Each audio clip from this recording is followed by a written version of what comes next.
Good evening.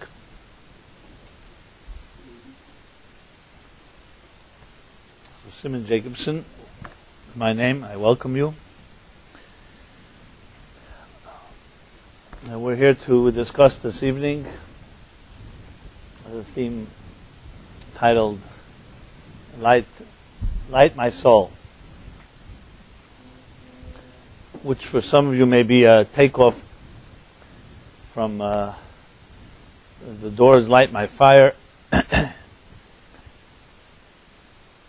which had its own controversy in its time. The soul is compared to fire. The book of Proverbs puts it this way: Ner Hashem Nishmas Adam. That the soul of the human being is the fire of God, is a divine flame. And the reason for that is because the closest approximation, if you're to visualize what a soul looks like, what does a soul look like? When you look in the mirror, you don't see the soul. When you look at another person, you don't necessarily experience the soul with your five senses. So what is a soul like? So that's why the Torah tells us that the soul is like a flame. But what do we see when we look at a flame? We look at a flame, it's one of the only, maybe the only substance that we can visually experience that is, on one hand, it's mineral. A flame is not a vegetable or an animal or human being. It comes from the mineral world. And yet it seems alive. It's always flickering, never resting. Another thing about a flame is that it rises. It transcends, defies gravity. It's almost as if it weren't for the wick, the flame would just expire. And two other things about a flame, many others, but two others that I'll mention, is that it gives off light, it illuminates its surroundings, and finally it gives off warmth. It warms its surroundings. So for those and many other reasons, flame has always been the best way to understand what our souls are like. Which is also why in Jewish tradition you find so much focus around flames, around lights.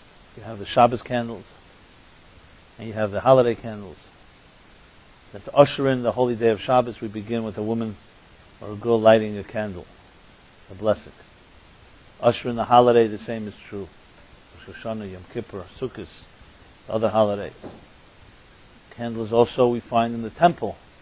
The Bible has, even though there were different vessels and different parts of the temple, the holy temple, he had a flame, the menorah, had a particular role that it played, and there's special focus and emphasis put on it.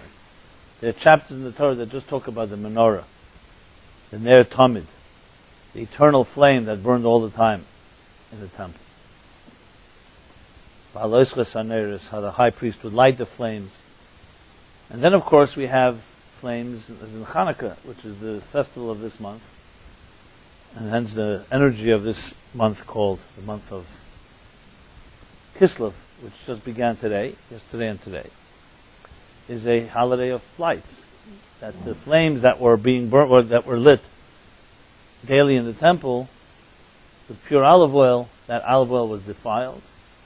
As a result, the menorah could not be lit until they found one little cruse of olive oil on which they lit the menorah, and then it burned for 8 days. And from there we have the miracle of Hanukkah.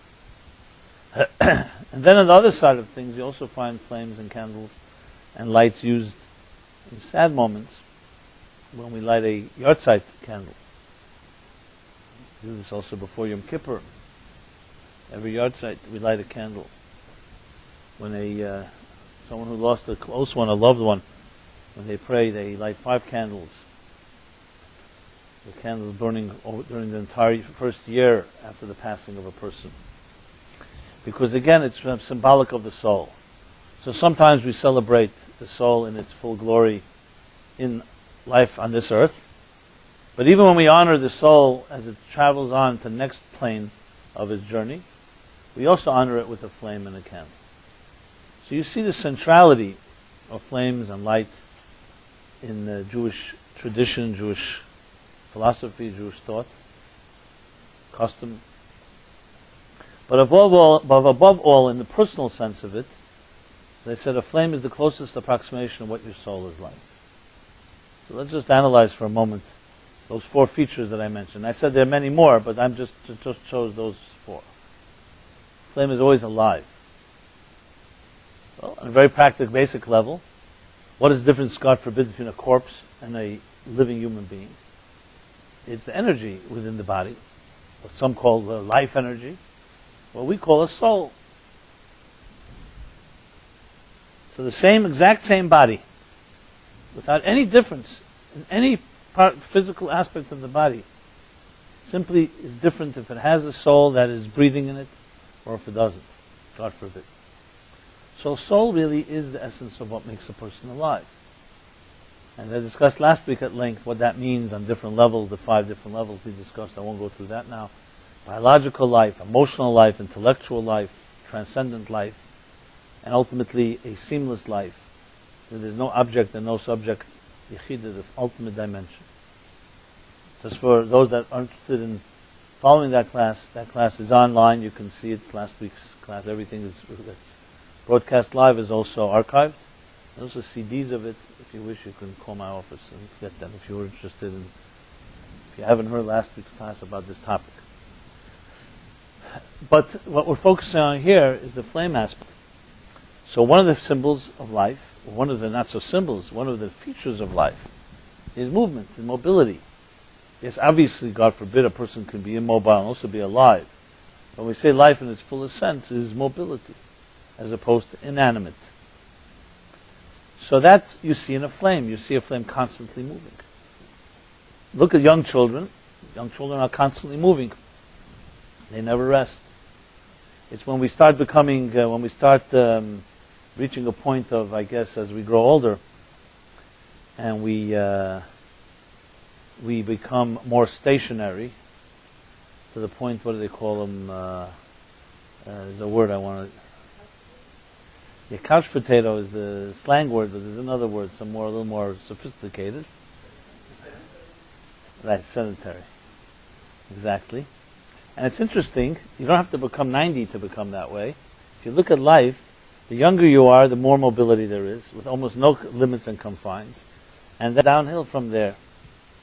Because life in its purest form, as it is when we're just born, is all about this type of movement. Life is movement. And the flame, when you look at it, if you study it, is what we should really be looking like. So if you want to juxtapose your life to what a real soulful life would be, juxtapose it near a flame and see, are you flickering, and are you moving about as much as a flame does? Now this doesn't mean restlessness necessarily. It doesn't mean constantly shifting or edgy or not able to sit in one place for any, too nervous or so on. It means that your spirit is alive, that your mind is working, it's active, that there's a creativity is being generated, that your whole being is constantly is brimming with energy. Now, obviously, we all go through stages in our lives and different parts, but that's what a flame is about. And it connects to the second feature that I described, defying gravity. Why ultimately really does a flame rise? Why does it flicker? Because it's in a sense defying gravity, reaching upward, but being contained by its container, by its wick, by its fuel. So this too is analogous of our lives. And I'll just explain it with one of the stories, a beautiful story. I use it in the book Torah, Meaningful Life, where Tzemach Tzedek, a great Rebbe, when he was a little child, was playing with other children. And they were playing on a ladder. They were climbing this ladder. And the other children were afraid to climb to the top of the ladder, and he climbed all the way to the top. His grandfather, Shneur Zalman, the author of the Tanya, was observing all of this. Said to his grandson afterwards, he says, why is it that all the other children were afraid to climb to the top and you climbed right up? And he said, because Zayda, which is in Yiddish you say grandpa. Very simple, because when they were climbing, they kept looking down, so they saw how high they were, and they were afraid to climb higher. As I was climbing, I kept looking up, so I saw how low I was, and it motivated me to climb higher. So this isn't just semantics, it's really a perspective, an attitude. If you hang around people that have accomplished less than you, which means looking down or looking back, you'll see it's not necessarily a great motivator.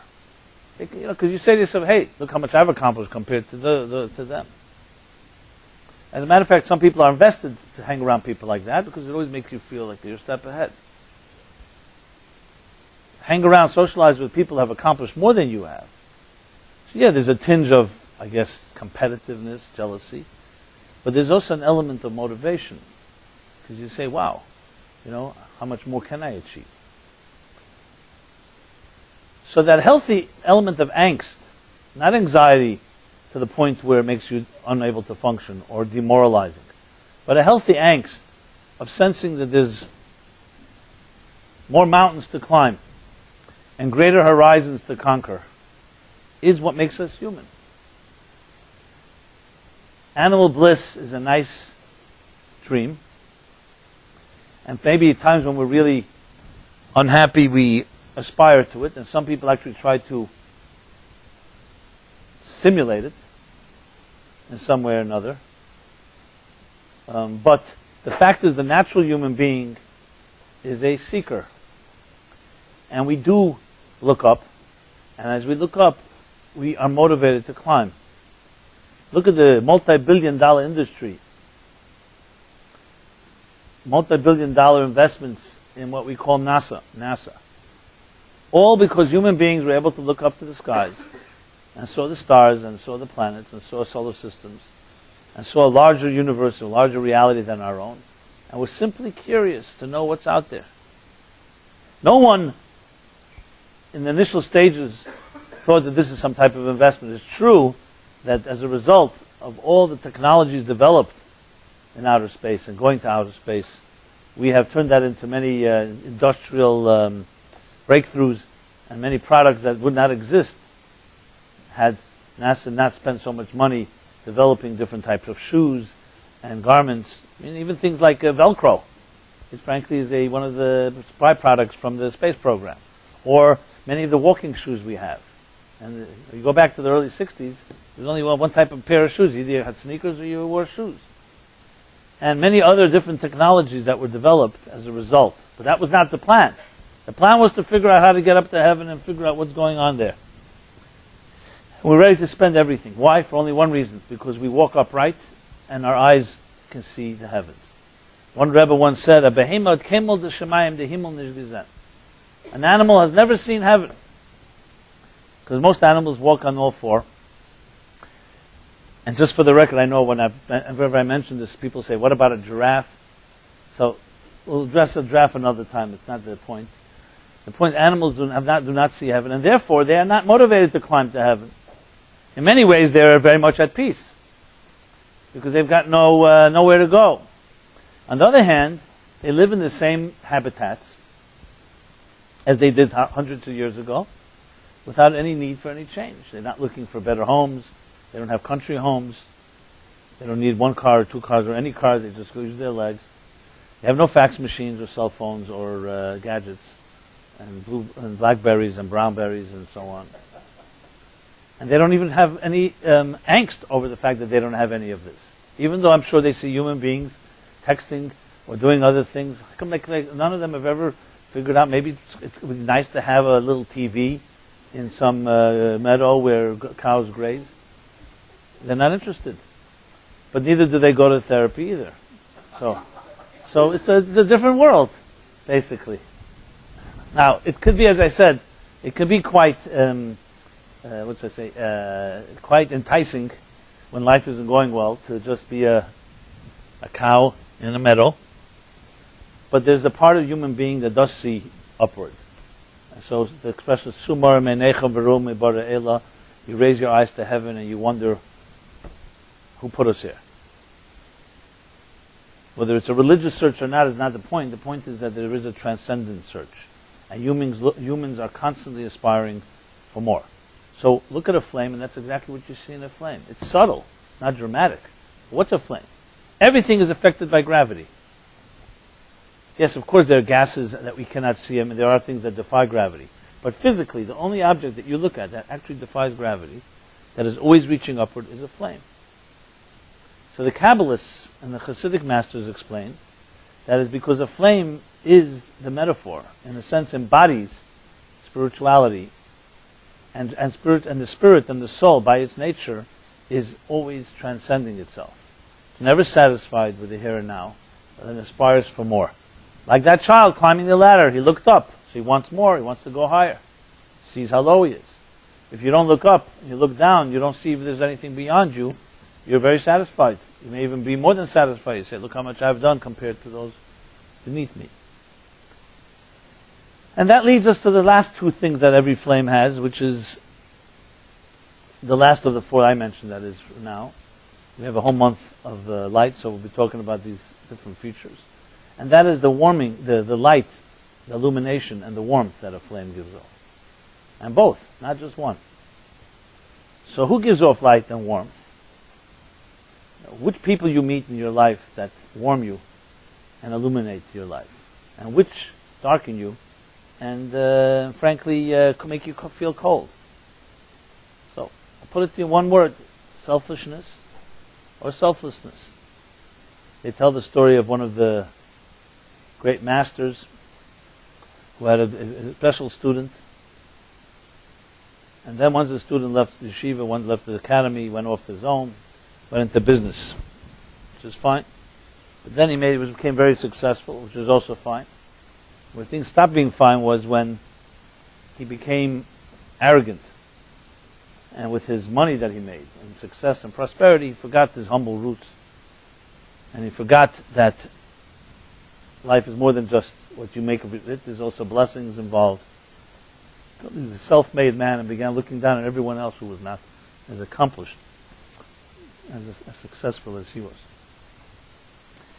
And he became known in the town as the town miser, who never opened his home to anyone, never helped anyone, was not charitable, was all about himself. His great master and teacher from years back once came visit the town. And when he heard about what happened to his student, he decided to go visit him. Even though others tried to dissuade him because they thought he'd be insulted by him, he wouldn't even let him in. But he remembered his teacher, and he's respected him, so he welcomed him into his home. The first thing this teacher, his old teacher, has noticed was, besides the opulence, was above all he had a collection of mirrors. Some people collect different things, art and so on. He had a collection of mirrors. Obviously, it's just different ways to see himself, I guess. Some art, you look at other people's art. Here, what do I need art? You could just look at yourself in different reflections wherever you go. There's another reflection of you. I'm sure he didn't have those mirrors that we see in these amusement parks where, suddenly you turn fat and short or tall and skinny. He had mirrors that reflected in his mind the beauty of his own presence. And his teacher, who was wise, of course, says to him, I see you have such a beautiful collection of mirrors. Yeah. He's ready to show him around. He says, no, I'm not interested in showing. Tell me something. Why is it that when you look in the mirror, I missed one line. What is the difference between a mirror and a pane of glass? They're both made out of the same glass. So he says, Rabbi, look, it's very simple. One has silver smeared on the back, and the other doesn't. So when you look at a mirror, the silver causes the reflection. So his teacher told him exactly that when you don't have any silver, obviously money, and the delusions that it creates in your mind, you see others, you see the world around you for what it is. As soon as you smear it, it becomes one-dimensional. It's all about you, reflecting back to you. We don't know the end of the story, but we know this is what he told him. Hopefully it made some impact. The point I'm making here is the people that warm other human beings and bring light into other people's lives are the people who are givers, who are not consumed with themselves.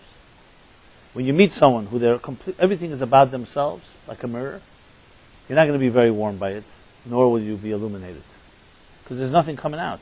It's all about them, so it makes you cold. Yeah, you may need them, so you're ready to do something for them, or manipulate or maneuver, etc. But that doesn't mean you get illuminated or warmed by them.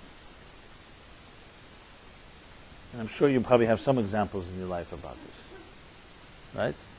Now, of course, the biggest question, the hard question, is to look in the mirror and say, what do you do when people meet you? Do you make them cold and dark, or do you warm and illuminate? So think about it. You don't have to answer. Maybe if you ask your friends, I don't know if they'll tell you, but it's a good question to ask ourselves, especially as we begin this month of Kislev. So soul, because by its nature it's transcendent and not self-consumed, because that's the whole point. It's looking beyond itself. This is the reason it rises, like the flame. That in itself is what causes it to give off warmth and light. If it was all about itself, then it's not about giving off light. It's like the guy goes on a date, and for an hour he talks about himself on the date.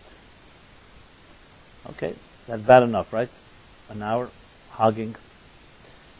And then he says to the girl, he says, okay, enough about me. Now what do you think about me? Has ever happened to anybody here? Now he wants her opinion about him. He already said his opinion. So there are people, even in their so-called selfless mode, quote unquote, and they think they're giving, it's still about them. It's just another perspective on them. And people who are truly savvy and experienced can even masquerade like it sounds like it's completely not about them, and then you find out, maybe years later, that it was all about them. This type of human being cannot give off light and warmth, not because they don't have it in them, but because they've trapped themselves, their own egos and arrogance traps anything out. It's think of it like a black hole, that the gravity is so powerful that all the light and warmth that it may have inside of it just goes right back in, sucks it back in. Nothing to give. Because giving is a direct postulate, it's a direct byproduct of transcendence. The more you can basically make the formula this way. The more self-consumed you are, the less giving and the less illumination and less warmth will come from you. So then what happens to this soul? As I said, the soul is compared to the flame. So what happens to a soul that's not living up to its these four features that I mentioned? Just to repeat them.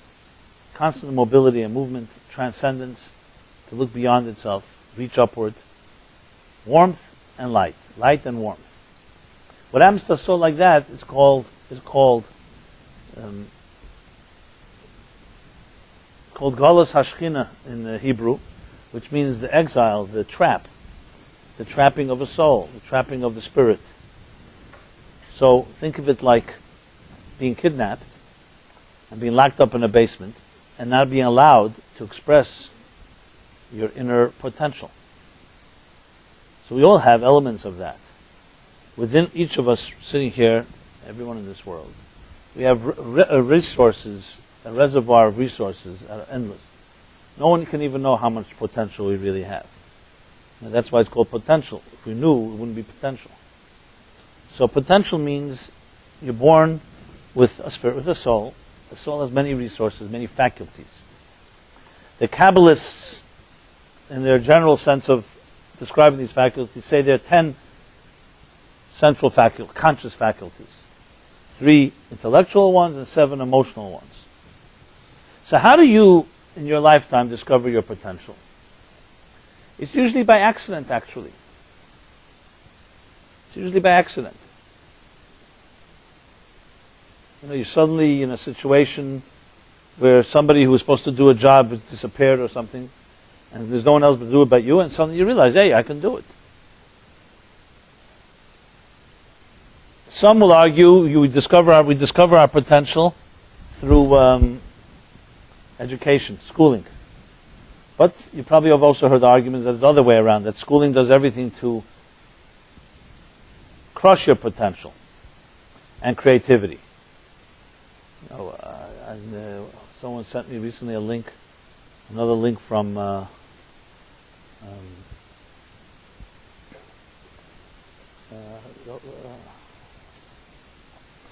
TED conference.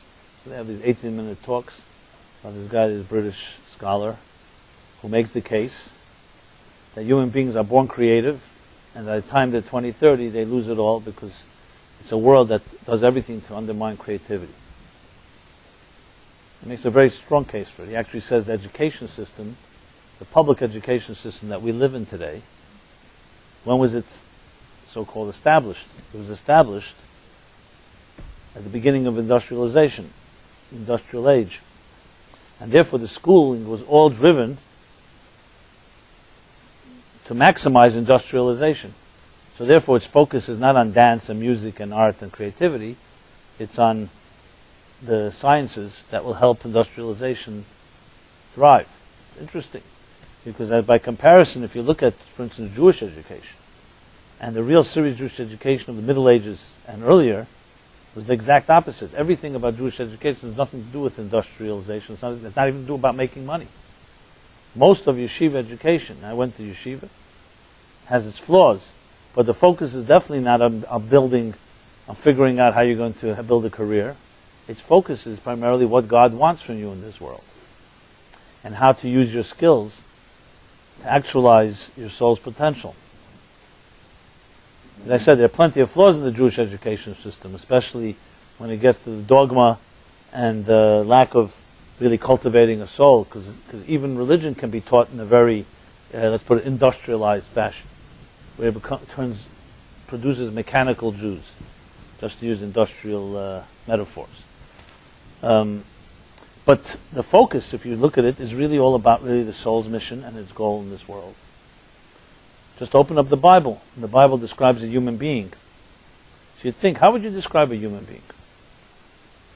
You know, you could ask different people. So some will say a human being is a person who has a mind, a person who's able to take some resources and develop them into more resources. There are many ways to define them, economically, scientifically. How does the Torah describe a human being? In the most cryptic and spiritual of manners. It says a human being is created in a divine image. The first time the human is described in the Bible is in an absolutely spiritual way. That God says, I will create an entity in my own image. Tzelem Elokim, Nasa Adam Kitzalmenu Bidmusenu. A human being in the divine image. And then describes how this divine image manifests itself. God took some earth from the ground and infused it, imbued it with the soul of life. Divine breath. And there have been thousands and thousands of pages written just on those verses, what that means. It doesn't even talk about the intelligent human being. It doesn't even talk about the emotional human being. It talks about the soul that is entered into a body. Because when it comes down to it, if you want the bare bones, what is a human being? Is a flame. A flame trapped inside of a physical body in a material universe with enormous potential and potency waiting to be released. That's really, in essence, the way Torah Judaism sees a human being. And you may find yourself more flattering descriptions than that, but I would like to hear what they are. I can't find more powerful description of a human being than that, more empowering, more dignified. Yes, that we're intelligent human beings, that's fine, but intelligence, goes both ways. You can use your intelligence also to destroy. Intelligence is a tool. It doesn't tell you about the purpose of your life.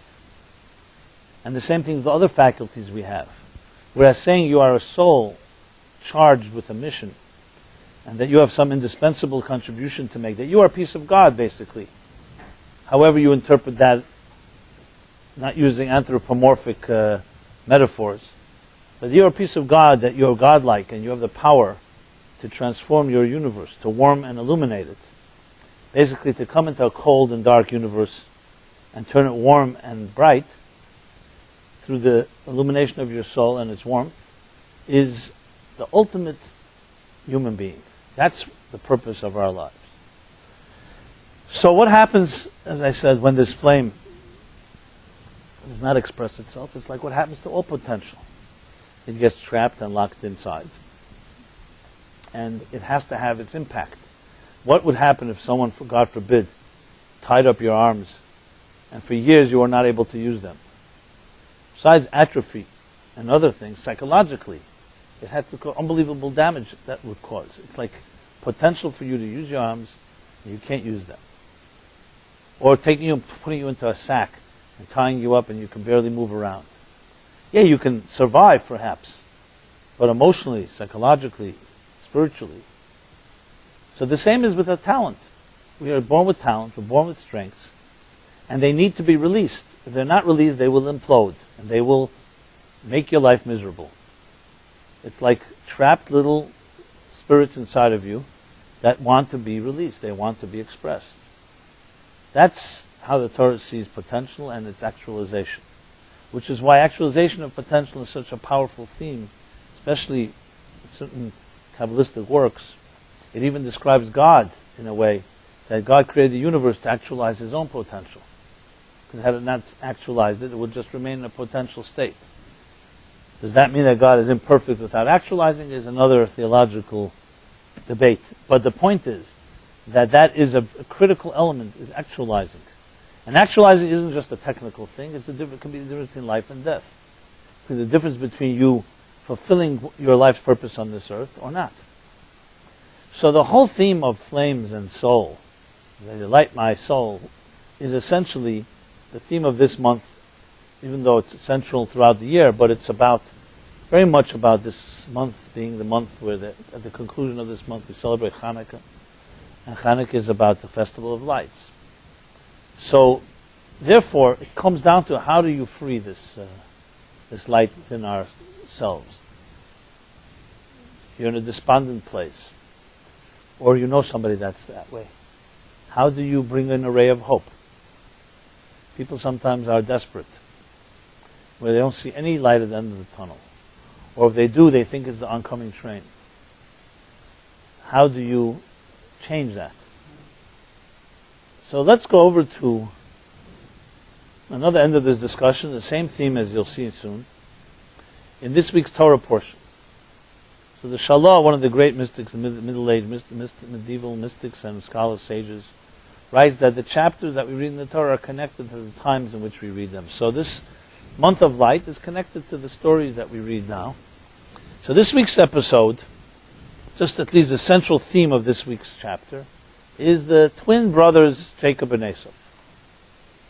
And I've elaborated on the theme of this chapter many times. It's one of the most controversial chapters of all, where Jacob and Esau are born as twins.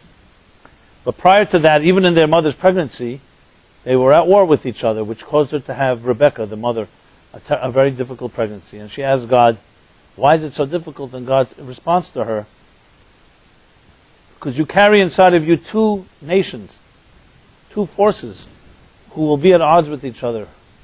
They are antithetical to each other. And so was, as they're born, the battle begins. Or continues, if you wish. And the Torah puts it this way, Esau came out first, a few minutes before Jacob, and he was Ish Tzayid, Ish Milchama Yedid Tzayid, he's the man, the warrior. That's how the Torah describes him. And Jacob was the antithesis. He was the wholesome scholar. Spent his time with the books. And you have these two brothers, and two major episodes happen in this chapter. One, consistent with each other, all in the spirit of their confrontation and tension. That firstly, Esau comes home one day tired from a day of hunting. He's looking for some food, and Jacob offers him a zidadoshim, a broth of lentil broth, and or beet broth, but on one condition. You want a drink? You want some of this delicious stew? Sell me your birthright. And Esau, in his hunger and desperation, sells him the birthright. Okay, episode number one. Then episode number two, consistently, as the years roll on, Isaac, their father, wants to bless Esau, the older son. But he was weak in his eyes, as the Torah puts it. He was nearly blind. So Rebekah says to her son, Jacob, your father expressed his intentions to bless your brother, so he went out to the field to bring back some food for your father. Why don't you go in quickly and steal those blessings? He'll dress up like Esau. She made him a garment that when Isaac would touch him, he would feel like Esau. And actually, Isaac senses it and says, it's the hands, the arms of Esau, but I hear the sound, the voice of Jacob. And he ends up blessing Jacob. When Esau returns, he's horrified. And of course wants to kill his brother, and his brother has to therefore escape. And that's how the chapter closes. So these two absolutely controversial stories, that this is the wholesome Jacob, the scholar, busy stealing blessings and birthrights. I mean, what kind of ethical behavior is that? The anti-Semites love this chapter. They say, here's where all the Jewish, what's it called? Whatever word they use, it comes from. And you can't deny it. What happens here? Jacob and the conspiracy together with his mother. And who are they stealing it from? From the father Isaac. You're dealing with patriarchs here, holy men, tzaddikim. These are not just the simple people. They're our heroes. And more importantly, which always amazed me, was who in their mind would ever want to document something like this? You know, even if it happened, I would make a cover-up if I were them. You know, to document this for posterity. Why would anyone be so proud of such a story? You know, expose our greatest heroes in such fashion. Which of course tells you that it's interesting. Maybe there's a deeper story going on. Maybe there's nothing to hide. And frankly, it's not just this chapter. Throughout the Torah, you find many, many unflattering stories. I mean, that maybe what the Bible stands out with is most stories are actually unflattering. I don't think there's a chapter that isn't what we would call by our modern standards dysfunctional families. Okay, so all you have is like this: Cain killing his brother Abel.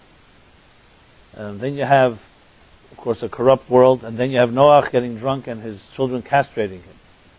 Then you have Isaac and Ishmael at war with each other, Jacob and Esau at war with each other, Joseph and his brothers, they sell him into slavery after trying to kill him. I mean, there's not one functional story. No one's at peace, everyone's at war. Incest, rape, as I said, killings and murders among own families, not forget, let alone strangers. So you'd wonder, why would this book become such a sacred book? And people look into it as a blueprint for life. And the answer is equally blunt. The answer is that yes, when you read it on that level, it absolutely makes no sense. You can accept it by faith. You grew up with it. You say, listen, this is what happened. This is what happened. It doesn't bother me because I'm fine. But how does the same Torah also result in the most noble and beautiful virtues of justice, of love, of giving, of charity? You read a book like The Gift of the Jews by Thomas Cahill. He describes that the most fundamental virtues of modern society are all come from the Jews. He has, I think, something like 30 words that wouldn't exist were it not for the Jews. Words like hope, redemption, faith, beauty, giving.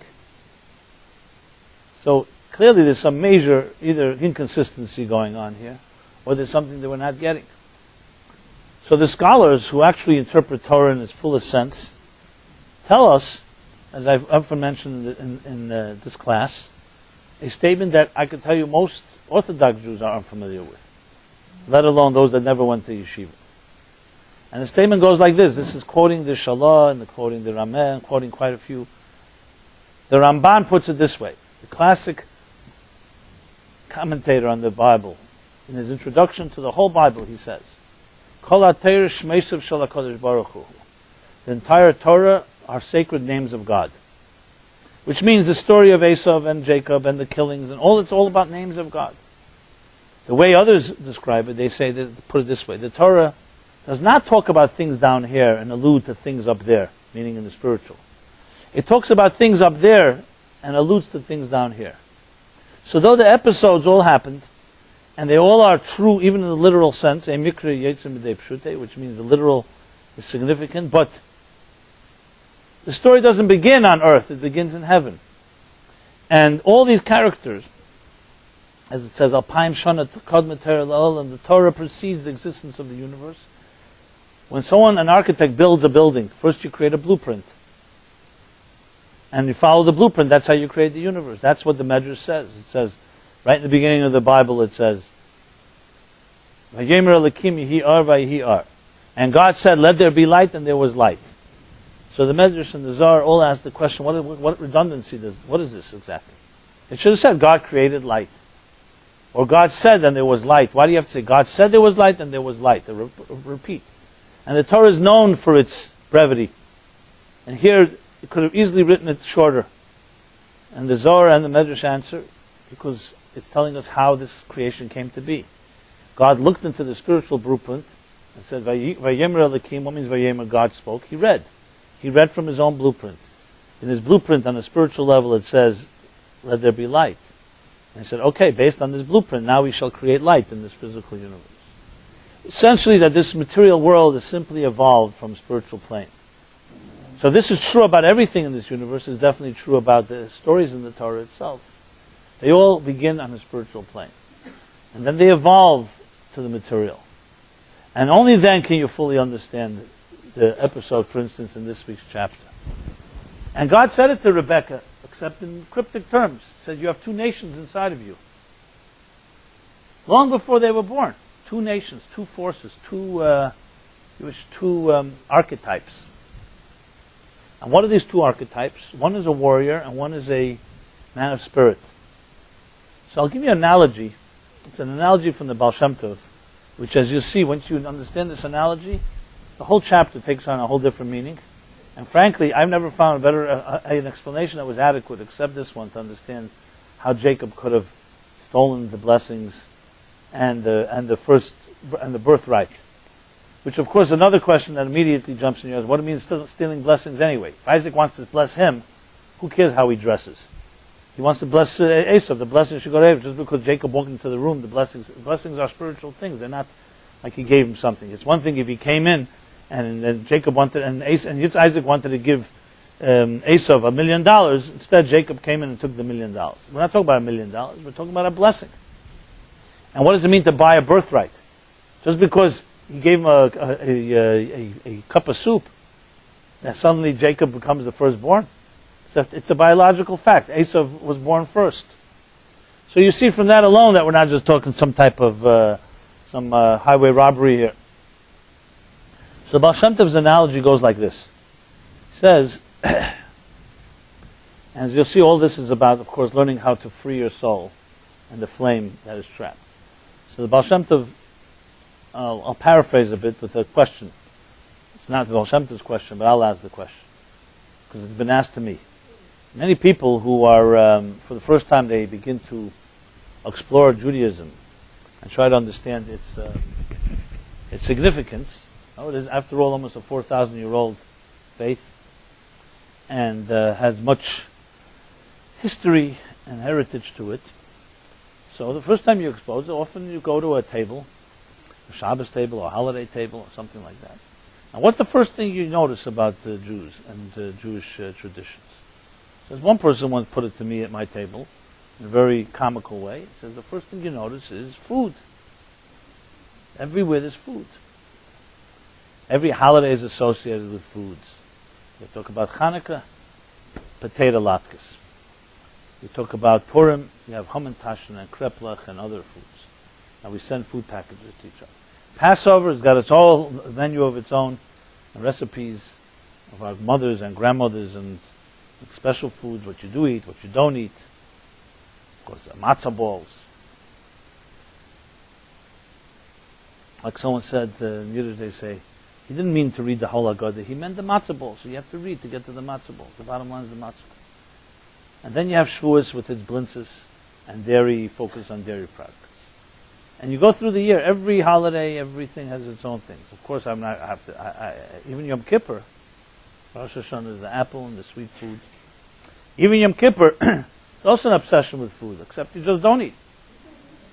But it's also about food. And the day before Yom Kippur, just lest we forget, it says you're supposed to eat twice.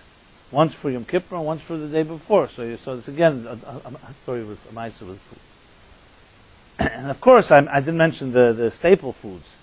which for some reason, I don't know, this is a mystery. If anybody has any theories on this, I'd be happy to hear. Why a disproportionate amount of kosher foods start with a K. Kishke, knedlach, kugel, kartoffel, kreplach, and so on. I know kosher is with a K, and I guess that's why with a K, but that's what they say. Like the guy comes home from the doctor and tells his wife he's got a new diet, and that doctor guarantees it will absolutely work. So she says, okay, so what do you want me to prepare for you? He says, everything. What does that mean? What did the doctor tell you? The doctor said that I should begin, I could eat everything that starts with an aleph, or with an A. So I want a shtickle fish, a shtickle kugel, a shtickle this, it's all with an aleph. So anyway, that's the K thing. But let's go back. So what's this thing with the food? What's so spiritual about food? Is it actually the food that kept Jews together for so many thousands of years?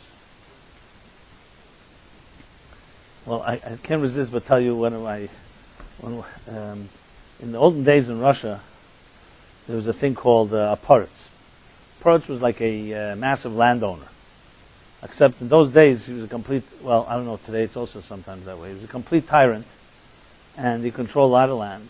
And Jews, unfortunately, were his subjects, and they would have to rent, and be at his mercy, goodwill, rent different pieces of land. Someone would open up an inn, a krechma as they call it, or other place that they could make a little money, but they were always at his mercy. So there's one particular Jewish guy who was a peasant, once talking to this landowner, who was obscenely wealthy, and the landowner says to him, tell me, what is it that makes you Jews so smart? So he sees an opportunity, so he tells him, oh, smart. Well, we have a certain thing that we eat that makes us very smart. He says, what is it? And he's trying to resist telling him, but then he finally tells him the trade secret. He says, we eat this special type of herring. So the landowner, what? And then, of course, the landowner has a brainstorm. He says, so tell me, if I eat this herring, will I also become smarter? He says, well, yeah, probably. Where can you get me this herring? He said, it's very hard to find this herring. It's very expensive. And but 1,000 ruble, I can get you a piece. Okay, bring me a piece. For him, 1,000 ruble was no big thing. Brings him a piece of herring. He eats it. Doesn't feel any change. He tells the Jew, he says, what is this? I don't feel any change. He says, no, you have to remember, we've been eating herring for thousands of years. It's not like one piece is going to make a difference. Okay, so a ritual begins week after week. He gives them the rubles, and he's delivering the herring. Okay, so this guy is meanwhile stuffing himself with herring. The rubles are transferring over to the Jewish guy. Months pass, and the guy comes to the Jew and says, something is seriously wrong here. I've been eating so much herring, I can't tell you, coming out of my nose. I don't feel any difference. The Jew says, well, you got to keep trying. He says, nah, I think this whole thing is a hoax. He says, you see, you're getting smarter already. Okay, try it out. Try this out. Try it out on your boss. So, this has nothing to do with the theme of our class tonight. It's just a little divergence for lightening up the spirit, because I see some faces are very serious here. So, so the question is, what is this thing with food? I mean, is this the essence of Judaism? So Baal Shem Tov gives an analogy, a very beautiful analogy, powerful analogy. Really can change the way you look at everything, actually. He says a king was ailing and aging, and knew that his day was going to come, and wanted to make sure that the transition of his throne would go smoothly over to his own child. But he knew his son, though it was his son and he loved him, was not really trained, had no experience, actually was spoiled, living all his life in the palace and being spoiled by different ministers and those that administered to him and served him. He knew his son was not really ready yet to be the sensitive leader that he wanted him to be. So he decides, after painstaking soul searching, he decides to send away his son from the palace, from the kingdom, and send him to an obscure city in the king's empire, so that he can grow up among the subjects, can grow up with regular people, see their problems, see their needs, see how they live, so the day will come. He will be groomed to be a sensitive and caring leader. So though the day was a painful day and the king cried and the son cried and everyone, but they parted ways with all the good intentions, and the son goes to live in the city. The king was a wise king, and he understood that over time the son will forget where he originates from. And he completely forget his destiny, forget why he was sent there in the first place. So the king sends the son, this child, several times a year a letter, a beautiful letter reminding him, dear son, here's why you live where you live. You're there to learn about the ways of the world, so that when you come to the day when you will lead, you'll be able to help people grow and help people face their challenges, make their lives somewhat easier. When the son gets the letter, the Baal Shem Tov says, it's a great day, it's a celebration for him, because he suddenly remembers where he came from, remembers his whole purpose. So he wants to dance and celebrate and party. Small problem. He's living among people who will not appreciate why he's celebrating. What's he going to tell them? I'm going to be your king one day. They'll think either he's insane or they'll be resentful. He's their neighbor for so many years. And what does he think? He's so much more special than they are. She comes up with a great idea. His idea is this, and this I guess he learned over the years of being there. He announces a certain day, there'll be a big party in the city on me. I'm paying for all the food and all the drinks and everything, and everybody can celebrate and dance and sing. So nobody asks questions, free cocktails, free party, hey, why not? They're all celebrating and dancing, and so is he.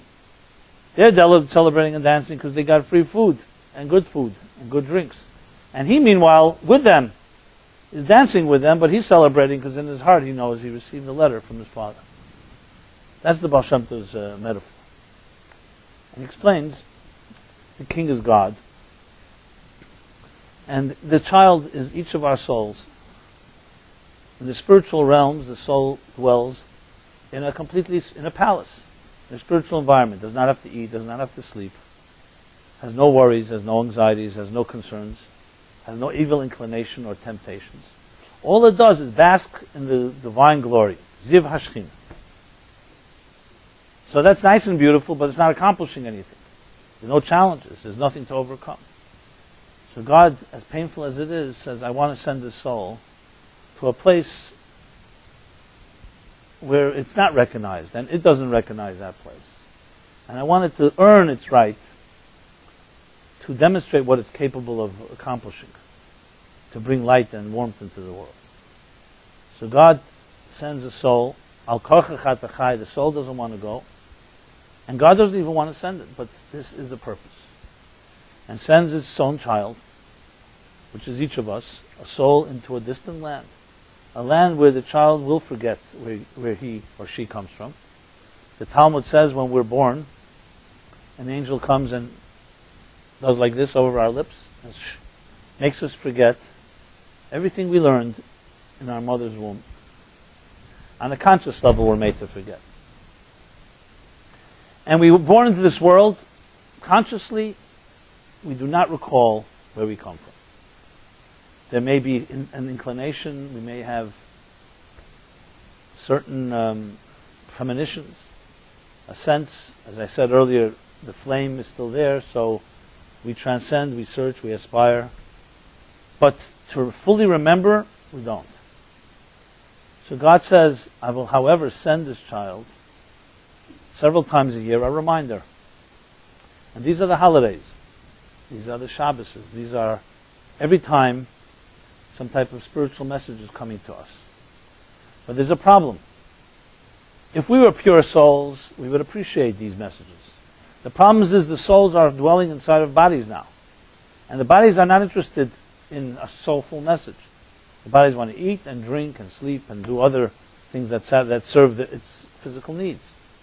So God says, you know what? Like in this analogy, give the body what it wants, because it's not going to understand the celebration. Come Shabbos, give it some chont, let it sleep a little more, let it feel comfortable because it's getting good food. Each holiday, kishke, kugel, knedlach, the whole case I mentioned. So the body is meanwhile celebrating, hey, come Shabbos, wow, I know my mother's making special food, good kugel. And the soul can meanwhile celebrate because the body is distracted with its celebration for the main reason of the soulful message that is received on Shabbos or on the holiday. It's only one small problem. We've forgotten about the message and we only have the food left. That's where soul is trapped. It's not aware. And this is the entire Torah. You think the Torah cares and is interested in the technical details? It's about how do you get a physical world to cooperate with the spiritual message. And this is the story of Jacob and Esau. If God wanted Jacob to be born first, he could have given him the first birth. He could have left his mother's womb first. It wouldn't have been a big thing. If God wanted him to get the blessings, Isaac would have given him the blessings. Why was this so distorted? Esau, the warrior, the Rasha, the one that did not behave accordingly, and suddenly Isaac wants to bless him. So the question is on Isaac, what he meant. That's a good question, and if I have time, I'll address it. But Rebecca, the sensitive mother, understood very clearly what's going on here. When Jacob dresses in the garments of Esau, it's not some type of masquerade to fool Isaac. It's a masquerade to fool the material universe. As a matter of fact, it says in some books that Esau, had he received the blessings, he wouldn't know what to do with them. He wouldn't have appreciated. Jacob was simply safeguarding them. They should be used for something. The truth is, the goal is that Jacob and Esau live side by side in peace. And that's how it will be in the end of times. But the material universe carries a lot of power in it. But without direction, without the soul's direction, it can be completely squandered. The dressing up in the garments of Esau was essentially the idea of the son being sent away to live in a world that is different than the spiritual world. And learn how to maneuver and how to teach this universe, even on its terms, to be a receptive to a spiritual message. So how do you teach this to someone? I'll explain it to you in even more simpler terms. When we teach children, for instance, the Rambam, Maimonides asked this question. We teach little children basics, morality, values, or just olive bays, ABC. And you tell a child, here, if you study well today, I will give you a candy, or a toy, or a prize. You know, it's a normal way to entice children. They want the prize, so they'll study. So it doesn't sound problematic, right? But Maimonides is concerned with this. He says, so what are we exactly teaching children? How to lie. As they grow older, they're going to find out it wasn't the prize and the candy that you meant. You wanted them to study, but you knew that they wouldn't do it on their own, so you gave them some type of, you basically lied to them. You could put it that way. Because you told them one thing and that's not really what you meant. He explains, and it's explained by others as well, no, that's not the case. Children in their limited minds cannot appreciate that learning something is going to give you spiritual satisfaction because they don't yet understand what spiritual satisfaction is. On their level, the only way you can explain to them that it's sweet and it's good is by showing them it's linked to something that they relate to that's sweet. It's like a metaphor. Would we say that a metaphor is a lie? If you can't explain an abstract concept to a student because they don't yet relate to the abstraction, you give them a metaphor, is the metaphor a lie? Like, why don't you just, because they're not yet ready to hear it in its so-called pristine form. So you use a metaphor, something you relate to. That I can relate to, I understand. And once you get beyond that, you get to the next level. So when grandmothers, they say in Jewish tradition, would sing to their children that the Torah is sweeter than raisins, and they would smear honey and sugar on a page of olive base, Hebrew letters. So when children, even newborn children, young children, would take that page, they would lick it and put it in their mouth. It was sweet. To show them that these letters, these holy letters, are sweet. Is that some type of faking thing or some lie? No, children don't yet understand what spiritual sweetness is, but they do understand the sweetness of honey and sugar. Some of the Hasidic masters actually say, where do you think the sweetness of honey and sugar comes from? It evolves from spiritual sweetness. So it is actually the same sweetness, except it's on the terms of the material world. It's sweet. Why do we like kishka, kugel, or whatever it is that you like or you don't like? So the Baal Shem Tov says that when a person has a preference for a food, even for a smell, or for a drink, or for anything, why do you have a physical preference for it? Because your soul gravitates to its spiritual sparks.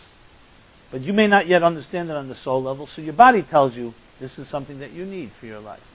The key is not to get distracted and think it's only about the body's needs and inclinations. It's to understand that the fact that you're drawn to a certain thing, that you have a certain inclination, is because your soul needs to discover something there. So to stay by the metaphor and never move on, obviously is also not the point. For children to just stick to the prize and to the toys and to the gifts, obviously is only a stepping stone for them to assimilate and integrate that type of wisdom. So when Yaakov dresses up in the garments of Esau, on the very superficial level, yes, it looks like some type of what's going on, there's some faking and so on. But if you understand it as this is essentially what happens, every soul dresses up in the garments of this physical world.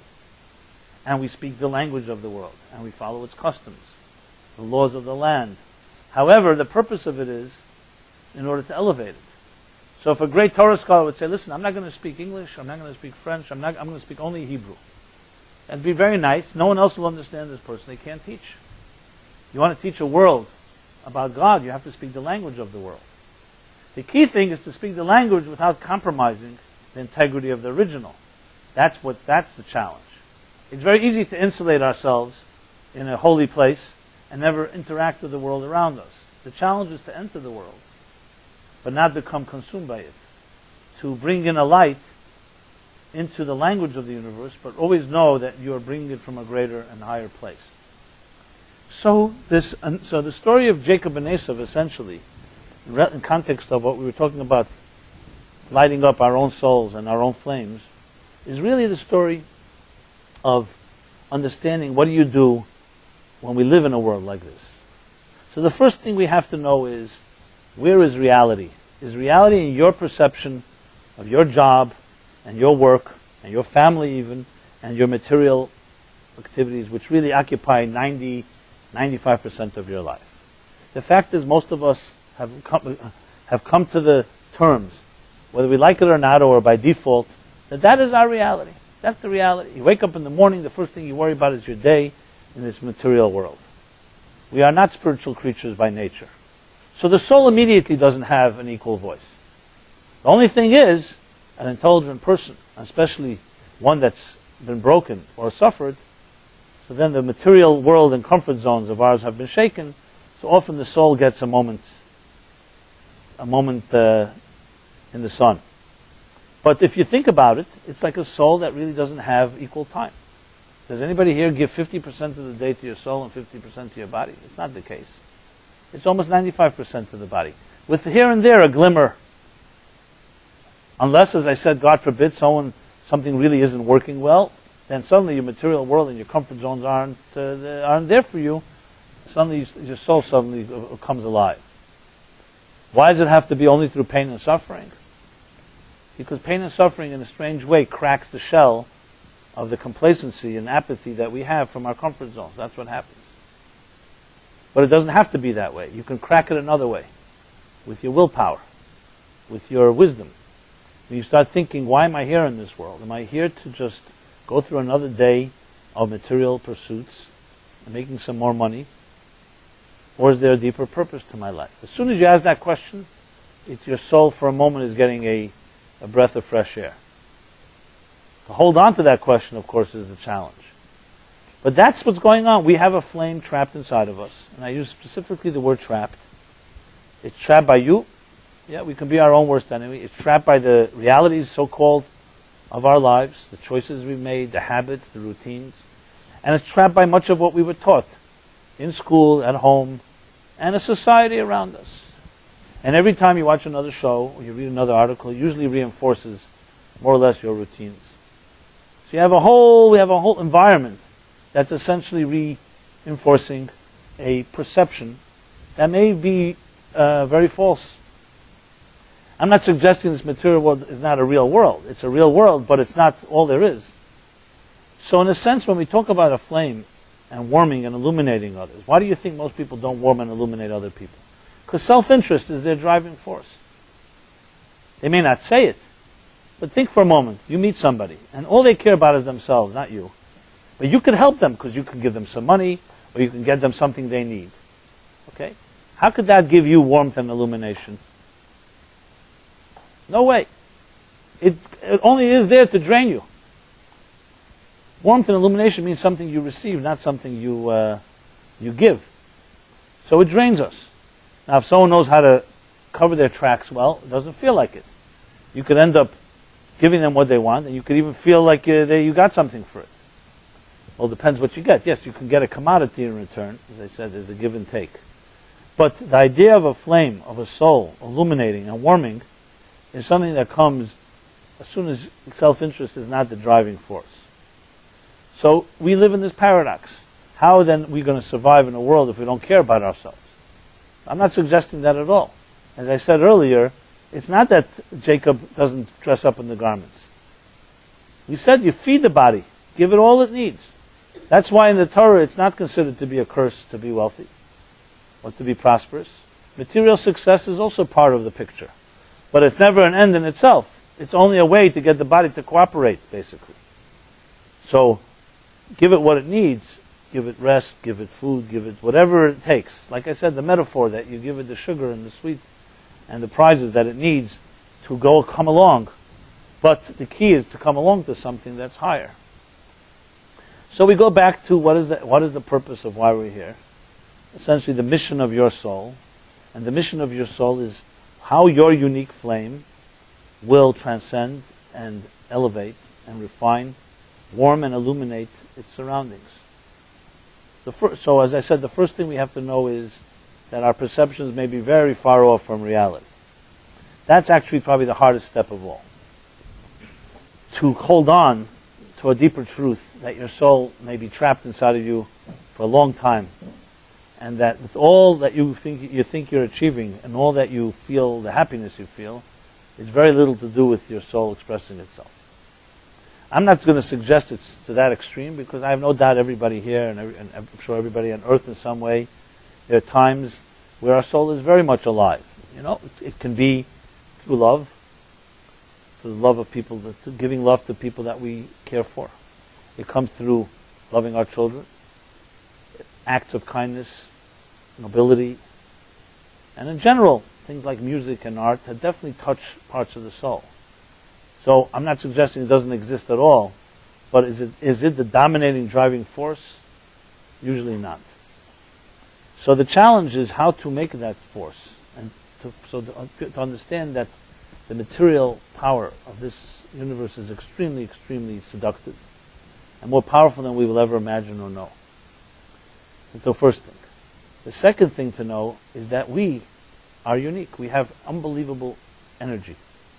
We have unbelievable potential. That itself should be extremely motivating, to know that your soul right here inside of you has so much potency, so much potential, and is it being realized?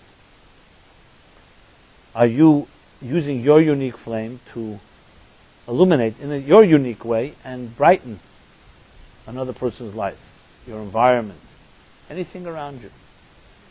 Which means that even the smallest acts. I told a story about the Rebbe was walking with his little child. They were walking in the woods, and the child tore off a leaf from the tree, and his father rebuked him and said to him, what right do you have to tear off a small little leaf from the tree and just rub it like that? What did the leaf do wrong to you that it deserves such a fate?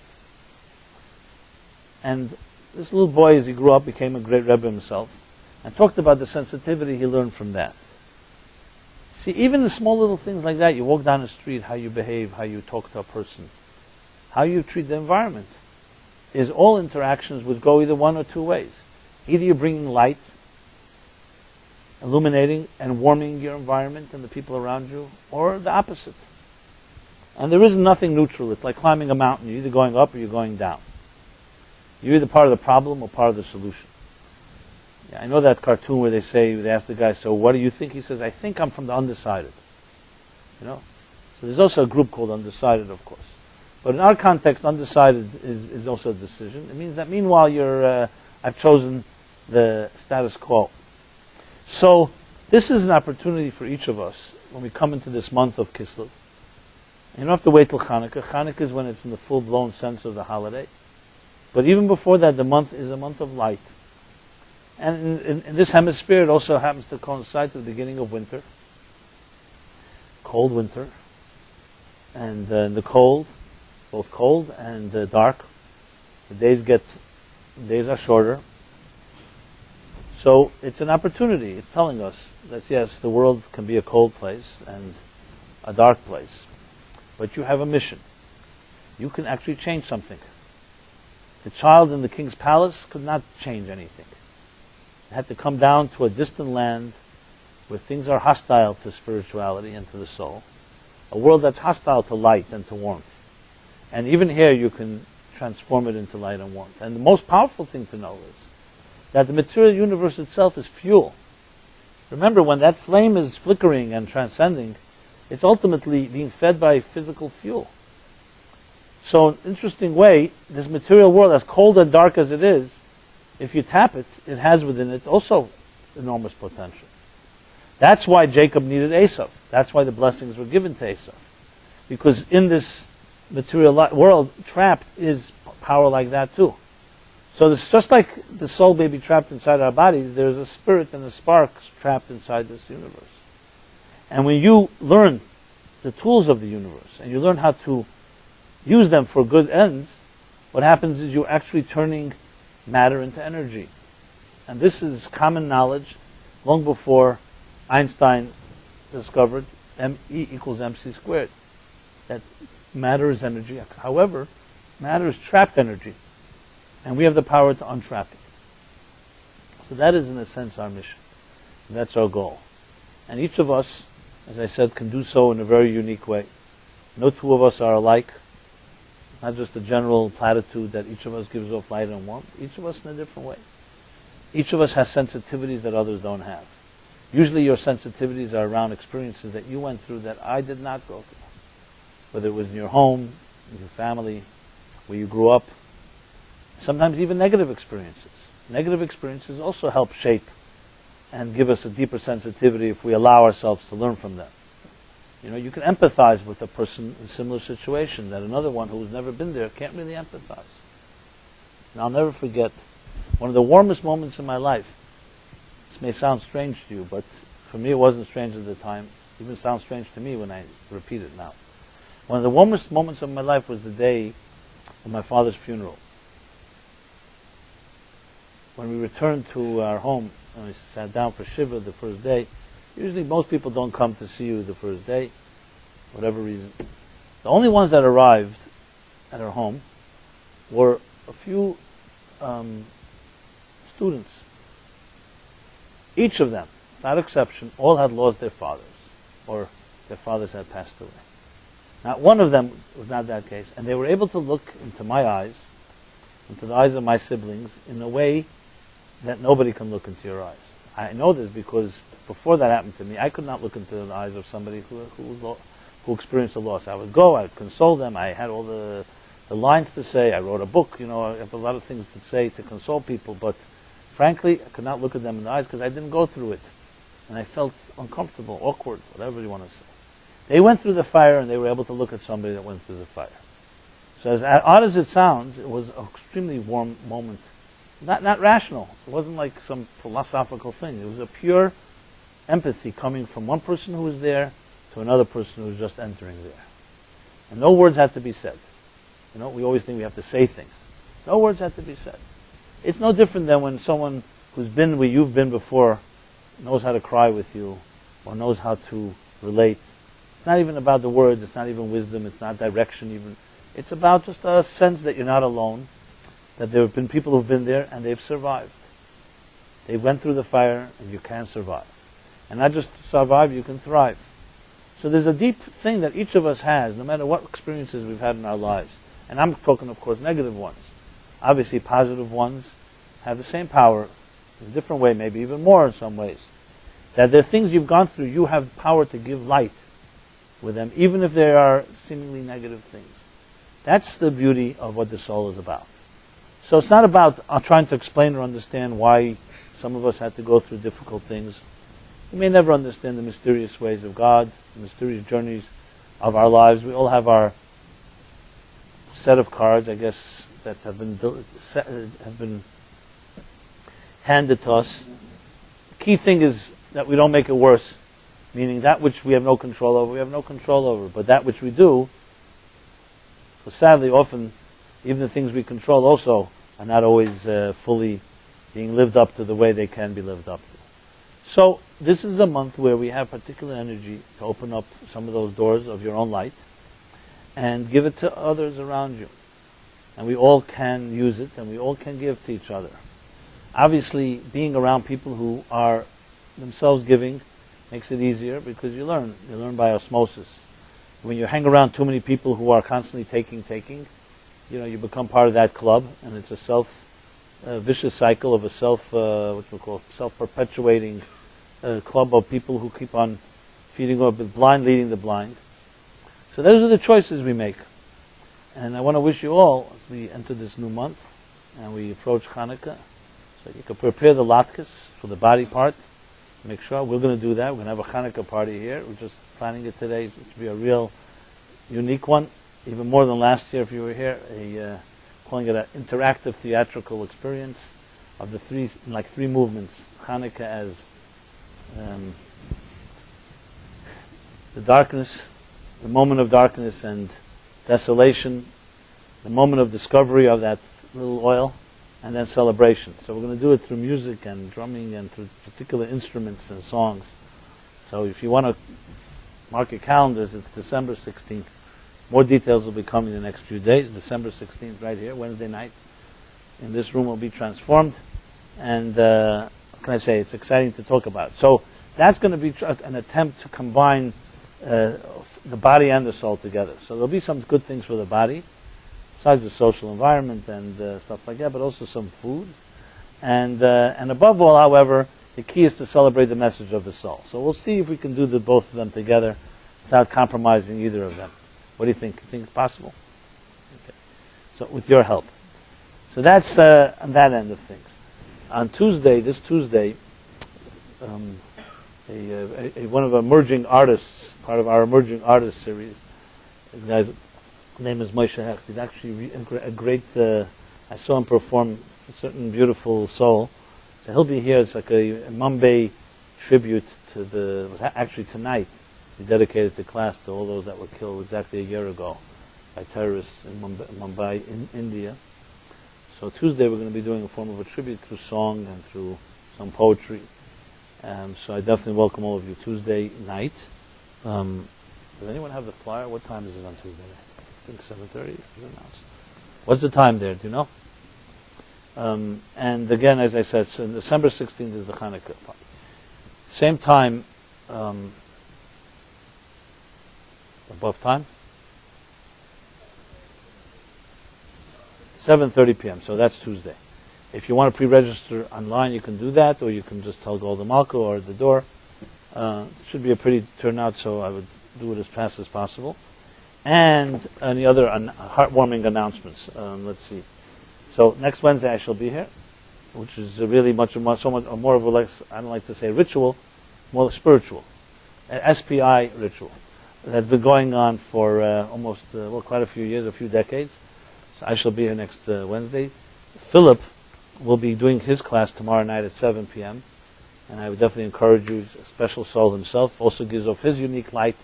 Singer-songwriter. He's also just rising from his shiva.